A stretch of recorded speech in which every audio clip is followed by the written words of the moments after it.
What exactly is a vulnerability? We talked about process of gaining access and making target execute our commands, but let us explain what happens once we exploit a vulnerability. Well, let's start like this. And trust me, if it sounds a little complicated, it will be more clear once we get to practical examples in the next few videos. For now, let's explain it like this. We know that developers write programs. They use their code, which can be written in any language, whether it is Python, Java, C, or some other language. The goal for developer is to create a software using a programming language. And as we mentioned, that software can be based on any language whatsoever. Once the software is complete and it goes through a few test checks and security checks, then that software gets deployed on machines and it can be ran from those machines. This can be any type of software, it doesn't matter. However, the problem occurs once that software is open to the internet. For example, FTP is open on some machines and servers for file transfer protocol. SSH could also be open for secure shell connection. HTTP could be open to host a web page that clients connect to.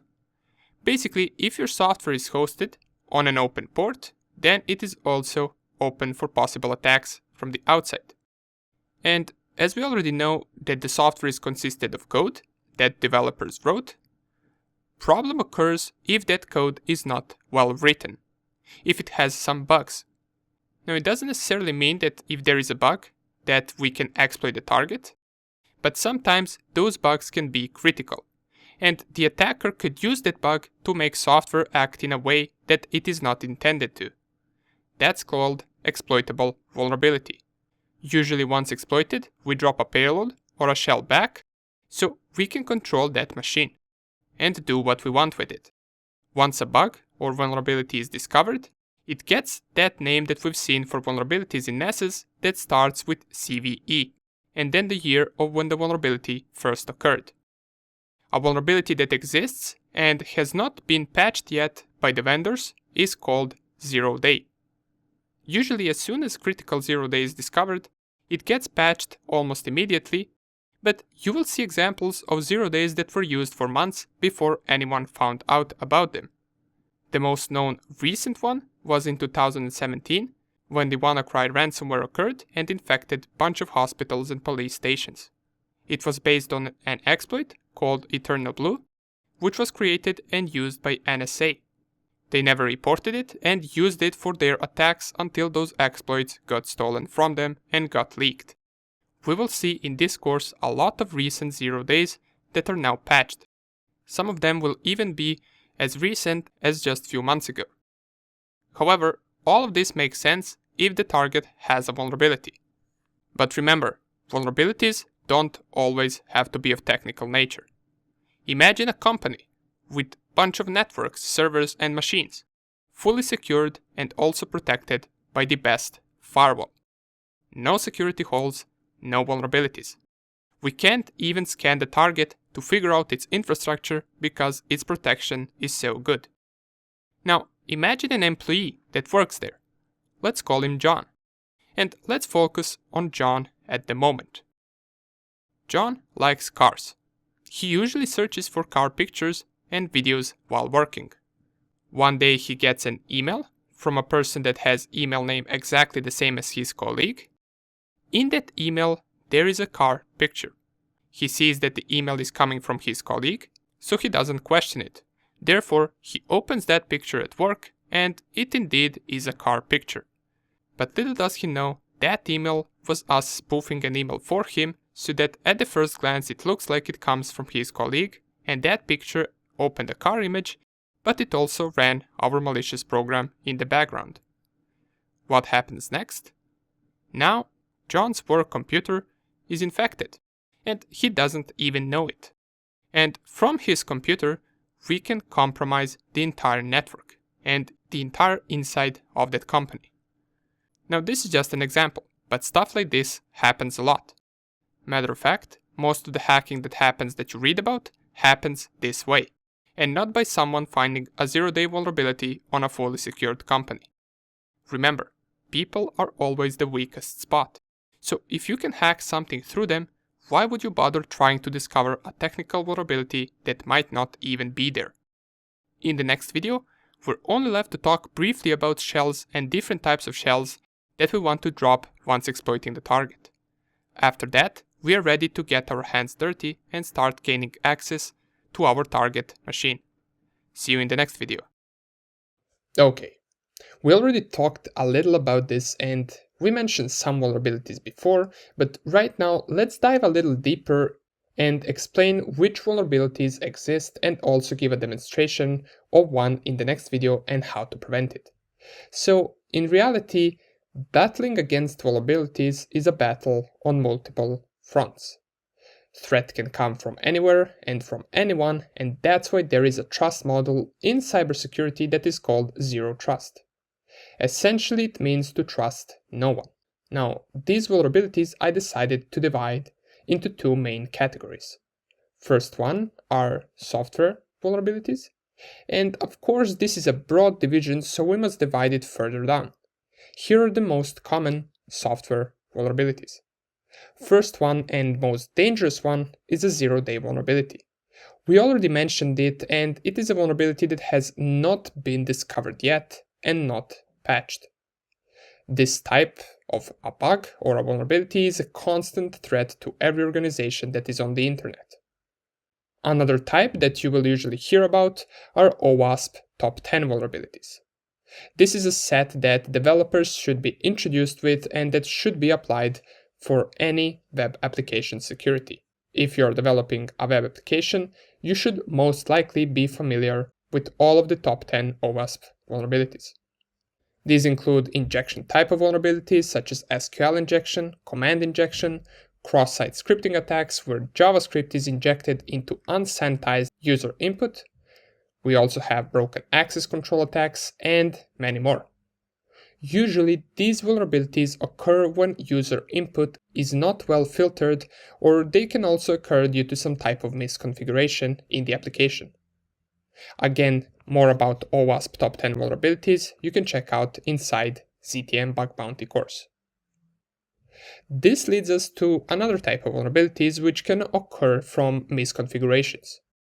This one is common since the larger the code that is used, the more chances that something is not configured right or implemented right. Remember, it's not one developer that writes entire code. Especially for bigger softwares, we have multiple developers, each of them has a assigned task, and they each devote to one specific task that they get. None of them really wonders too much about one thing being well configured with another thing, and that's where some type of misconfiguration can occur. And then this can lead to vulnerabilities which exploit these misconfigurations. They're also common in access control types of configurations. Perhaps you prevent employees from accessing a website configuration page, but you don't prevent them from accessing a different page which interacts with the website configuration page in a way that might allow the employee to change something. Again, this is broad division, as these types of vulnerabilities can occur really anywhere. Another danger comes from outdated software. Imagine a zero-day vulnerability comes out and everyone patches their systems to prevent it except you. You no longer are vulnerable to the zero-day vulnerability but to the outdated software vulnerability, since the patch is already out. That's why it's always important to patch every code and library that you have or that you have used whenever a bug is found. And last but not least, we have man-in-the-middle and DDoS attacks.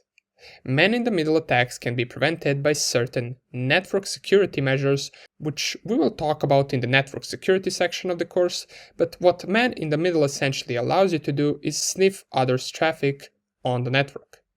While years ago this was common and possible in almost every network, nowadays more and more security implementations against this are being done. Same goes with DDoS attacks. More and more denial of service attacks are being prevented with different security measures. Now, one thing I want to point out to anyone wondering where these attacks mostly come from, if I had to give you one advice, I would say always check the code where user input can be provided. This is the number one spot where these type of software vulnerabilities occur. Now, these do not include man-in-the-middle attack and denial-of-service attack, but all the others that we mentioned mostly occur due to invalid user input. Whenever a user input is provided in a place where that user can manipulate the code and make it do something that it isn't supposed to do, just remember, this is the number one spot where vulnerabilities occur. Whenever a user input is provided in a place where the user can manipulate the code and make it do something that it isn't supposed to be doing, that's a place where a vulnerability can occur. So just remember to always filter user input so that it only accepts exactly what you want it to accept, and we will actually see why this is important in the next section. Okay, but these are actually lesser common vulnerabilities that get exploited out in the open. The more common set of vulnerabilities is something I like to call human vulnerabilities. This is number one problem on the internet, since most people aren't educated enough to know what they should and shouldn't do on the internet. These human vulnerabilities include social engineering or phishing attacks, downloading unwanted software, opening unverified emails, which essentially means opening emails that appear to be coming from the trusted source, but in reality, they are not to be trusted at all. And another one is clicking on random links. All these can result into not only the employee of the company being compromised, but the entire company as well. This is where that zero trust model comes in play. Before, since the employee was behind a firewall and all the security measures of the company, and was a trusted node in the company's network, it was easier to exploit the entire network after actually getting access to that employee's machine after, for example, running a social engineering attack. But with zero trust, none is to be trusted and you expect a threat to come from anywhere. Anyways, now that we know what vulnerabilities are we dealing with, let's take a look at an example of how attackers actually exploit one of these vulnerabilities when they see it. Okay, we saw an example of exploiting Windows 10 with a simple Trojan. We also saw an example of most simple phishing attack. But now, let's see how it looks like when we exploit an unpatched vulnerability, and you will see this can be rather dangerous. The main reason why this can be rather dangerous is because you will see right now how easy this can be achieved. So anyone with a little bit of knowledge can perform these attacks if they want to. So what we're going to do in this video is we're just going to demonstrate how to exploit target system if it has an unpatched vulnerability. Now don't worry, you don't need to know exactly what is happening in the background, just watch the process. We're watching this from the perspective of a hacker, just to understand how easy this can be. And if you're interested in actually learning all of these methods of hacking different systems and different machines, make sure you check out the ZTM Complete Ethical Hacking Bootcamp. There we explain all of these attacks. Nonetheless, I have my vulnerable virtual machine running. Its IP address is 192.168.1.5. So what a hacker would usually do is they would run a simple scan onto this IP to figure out whether it has any open ports on that machine. If it does have open ports, the attacker would usually go through the results of this scan, figure out what services are running on those open ports, and perhaps figure out whether they have been patched or maybe they have an existing vulnerability because the owner of that machine forgot to patch those services. Now, this particular machine that we're attacking is purposely made vulnerable, so we already know that there will be a couple of vulnerabilities here. So here are the results of port scan with a tool called Nmap. And once again, if you have never encountered this, it can be rather confusing, but don't worry, you don't have to do anything throughout this lecture, just sit back and watch this demonstration. Now, let's start off with a simple vulnerability which results because owner of the target machine didn't update the default password. And in this particular exploit, we're going to target VNC, which is running on port 5900 over TCP. We can see that the port is open, and we can also see which protocol is it running. Now, an attacker would usually use a tool to run his exploits, and in this case, let me just enlarge this so we can see it. We're going to use a tool called MSF console to launch our exploit. And this is pretty much where the main danger comes from. See, the attacker doesn't really have to know what these exploits do. He only needs to know how to use them in order to successfully perform this attack. This is dangerous because someone with just a little bit of knowledge can perform this attack without actually knowing what they are doing. The MSF console has opened up, and for this particular exploit, we're going to use this module. Auxiliary, scanner, scanner for VNC, and we're going to use VNC login module. So we're going to try to log in over VNC. Let's see our available options, and pretty much everything we need to specify right here in order to run this module is the R hosts, and R hosts is just an IP address of the target machine. It will then use a password file supplied by this tool to try brute force the password of the target service. We can see the path to which file it is using, and right now, if we only set our hosts to the target IP and we click run, that's about it. It took half a second for this exploit to finish. It says starting VNC login sweep, and just a moment later we get login successful with the password. So the target didn't change the password. So what we can do right now is we can use this password to access the target system. Let me show you how you can do that. You can simply run a tool called Ramina,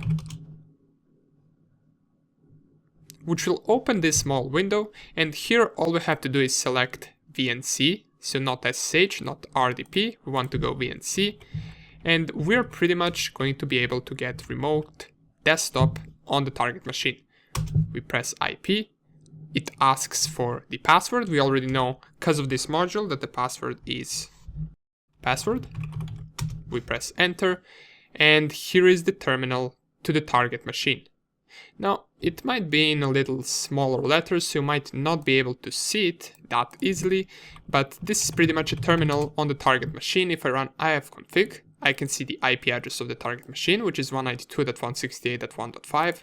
I can type who am I, which will tell me that I am root. So I pretty much have the root access on this target machine. You see how easy this was. Let's show another example of exploiting a vulnerable machine. So we're going to clear this and let's choose a different service, and for this let's use port 139, which is running Samba, this particular version. And what an attacker can do is they can just copy this version that they discovered, go on to Google, paste the version, and once they search this specific version, they might have something like this pop up. Samba username mapscript command execution, which is a vulnerability probably for this particular version that we googled. The attacker can then check which version it targets by reading the description of the exploit. We figure out that this exploit is actually in this MSF console tool, so we can load it straight away just by using these commands. So let's do it right now. Use exploit multi Samba, and then the name of the script, which is usermap script. We can type show info in order to read more about this. So it says this module exploits a command execution vulnerability in Samba version 3.0.20 through 3.0.25 when using the non-default usermap map script configuration option. And if we check which options we need to set in order to run this exploit, it only asks for the rhosts, which is once again the IP address of the target machine. So we can type set rhosts 192.168.1.5, type run, wait for a couple of seconds, and we get command shell session 1 opened on the target machine. Now you will notice nothing really popping up, but if I type who am I, once again I get the response that I'm root on the target machine. I can confirm by typing ifconfig, which will give me the IP address of 192.168.1.5, which is exactly the IP address of this virtual machine, or should I say vulnerable virtual machine. And this was just a demonstration of two different exploits. Of course, in real life it would be much harder to exploit a target system because it's highly unlikely that it contains this many vulnerabilities that this vulnerable virtual machine that we targeted had, but you still get the point. Sometimes it can be rather easy to exploit a machine.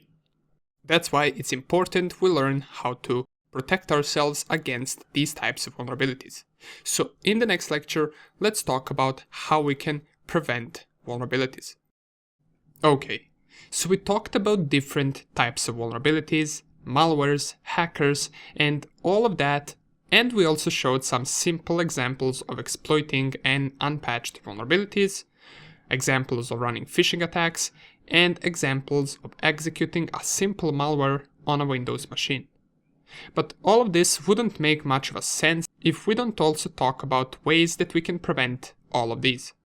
Now, most of the stuff that we will mention in this lecture will have their own lectures and sections where we explain them in more detail. Nonetheless, let's mention what are the basic things we can do to stop the hacker exploiting vulnerabilities. So let's take unpatched vulnerability example first. The attacker scans our device. He finds out that there is an outdated software or service running on an open port on our machine, and he runs his exploit and gains access to our machine pretty easily, right? We saw it happen in the last lecture. And it also took just a few seconds for an attacker to get access to our machine. So let's think about what would be the easiest way to prevent this. Well, if you set to patch and update everything on this machine, you are correct. We should update all the services, applications, and softwares that are running on the target machine and that are also exposed to the internet. This way, attacker can try to exploit our machine, but it will be unsuccessful. Most common targets to unpatched vulnerabilities are applications that communicate over the internet, outdated operating systems, and browsers. These are three main targets, and you should always make sure you keep all of them up to date, otherwise you may be exposed to multiple vulnerabilities. Okay, but besides this, what is another layer of protection that we can add to make it even harder for hacker to target us? Well, we can always add antivirus software and we can set up a firewall to protect ourselves, since firewall can filter all the incoming and outgoing traffic on our machine or network, and it can also notice if some request might be malicious and drop it right away. A good antivirus software can help in malware detection on the system, and it can also sometimes prevent live attacks or live exploits. Imagine that you actually did have a vulnerability on your system and the attacker tried to exploit it. A good antivirus software might actually catch this and prevent your device from running the attacker code. Besides protecting devices with all of these things, you should also share common attack knowledge with your employees in case you have a company. This can also be sharing knowledge with your colleagues, or pretty much with anyone who can be a target to an attack, leading to your important data being compromised. They should be familiar with phishing attacks, how to recognize one. They should know not to input any important data on an untrusted application or website. And stuff like not plugging in unknown USB device into an important system should be a no-brainer, but should also be mentioned since many people out there don't really know the possibilities of getting exploited. Besides that, developers of these apps and softwares that you are running should also be introduced to vulnerabilities. Every application in production should be tested for bugs before putting it up online, especially the user input parts of the application, since that is something that requires special attention, since user input is where 99% of the attacks can come from. Application should be able to process any kind of input and not crash or act as it's not supposed to act. And last but not least, the application should not have higher privileges on the system than it needs. There is no need for parts of application to run with root privileges if it does not require root privileges at all. Okay, this would be briefly about preventing vulnerabilities overall. But right now, in the next section, let's take a practical look at how a simple zero-day vulnerability can occur and how just one incorrect function in code can lead to an entire system being compromised.